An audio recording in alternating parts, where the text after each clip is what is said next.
திண்டுக்கல் தொகுதியில் அதிமுக கூட்டணி சார்பில் போட்டியிடும் எஸ்டிபிஐ கட்சி வேட்பாளர் முகமது முபாரக் நிலக்கோட்டை சுற்றுவட்டார பகுதிகளில் வாக்கு சேகரித்தார். பள்ளப்பட்டி, ராமராஜபுரம், மட்டப்பாறை, அணைப்பட்டி, பிள்ளையார் நத்தம் உள்ளிட்ட கிராமங்களில் அவர் தீவிர பிரச்சாரம் மேற்கொண்டார்.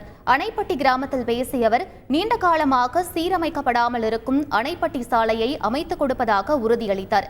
அணைப்பட்டி ஆஞ்சநேயர் கோவிலை சுற்றுலா தலமாக மாற்றித் தருவதாகவும், பக்தர்கள் தங்குவதற்கு தங்குமிடங்கள் உள்ளிட்ட அடிப்படை வசதிகளை செய்து தருவதாகவும் அவர் உறுதியளித்தார்.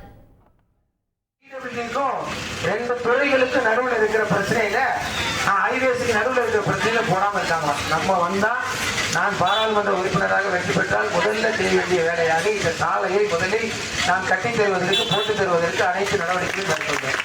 இரண்டாவது, இது நீர்பிடிப்பு பகுதியாக மட்டும் இல்லாமல் இது ஆன்மீக வழிபாட்டு தலமாக இது இருக்கு. பல ஊர்கள்ல இருந்து பல நாட்டில இருந்து வர்றாங்க.